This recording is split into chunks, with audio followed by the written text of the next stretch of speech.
We just looked at one of the quality of service metrics, speed. Now we will look at some other quality of service metrics. The first one we're looking at is availability.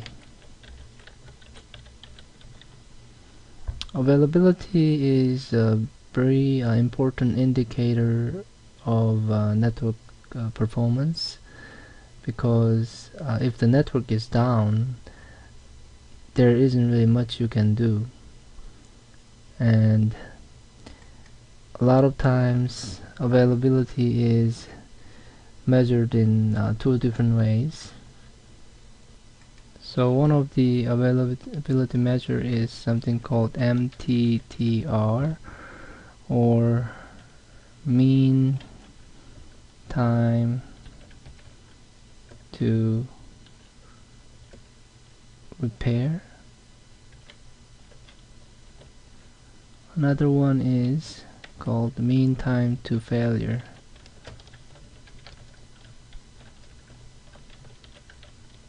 So this one's called MTTF, and the second one is MTTR. So MTTF means time between network failures, and MTTR means time, so average time to recover from network failures.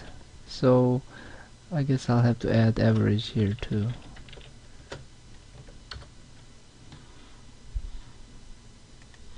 Next is error rate, and error rate here means basically packets either being lost or packets arriving with errors. Okay, so in those cases it will affect definitely the network performance, because especially in the case of TCP/IP or connection-oriented protocol, especially TCP, you have to do error correction, so that's gonna slow down everything. And on the other hand, what can also happen is if the network traffic gets really high, or the network gets congested, that can in turn cause more errors. The next network quality of service metric we will discuss is latency and jitter. And latency here refers to, so latency and jitter. Latency means delay between two hosts. So meaning when a packet is sent from one host, how long it takes to, for it to get to the other host.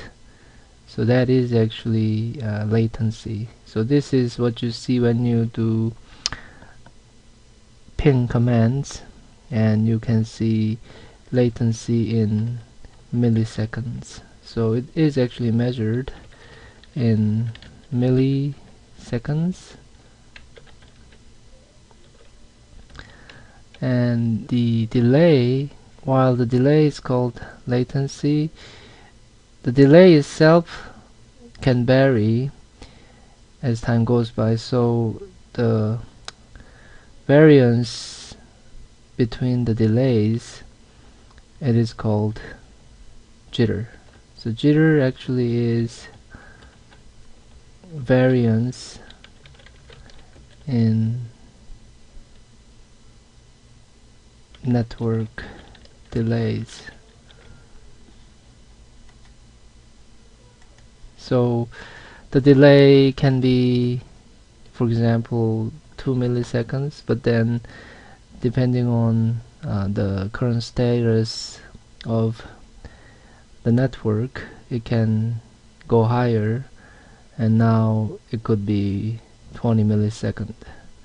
So if that happens, there is this variance you can observe in between the delays, and that actually causes its own problems. Jitter becomes a problem especially in a voice over IP applications, because the voice or the video you hear or see, they become jittery if you have a big jitter problem.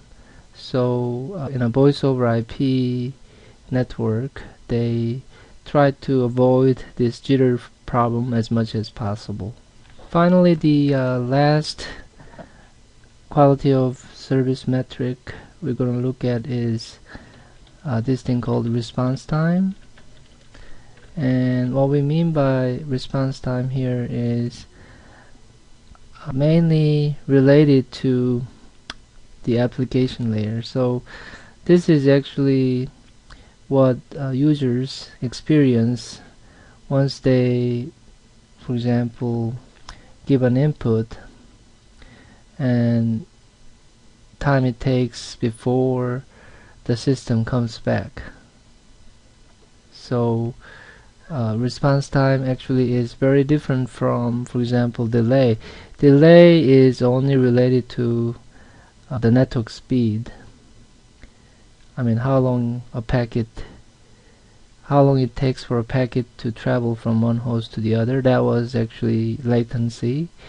But response time is really related to the application. So network speed is one factor in the response time. However, there could be many other factors that could be affecting the response time. So response time is actually much bigger than network latency. So to summarize, the response time is actually time it takes before a network application responds to a user input.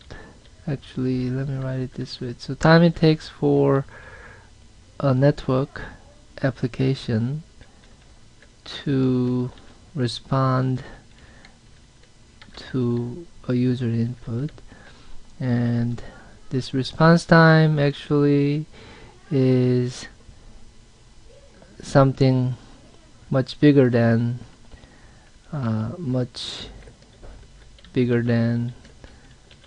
latency, since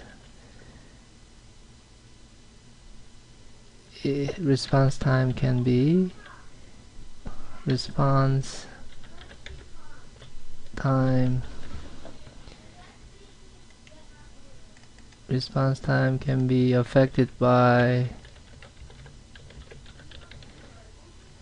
so many different factors, including network latency.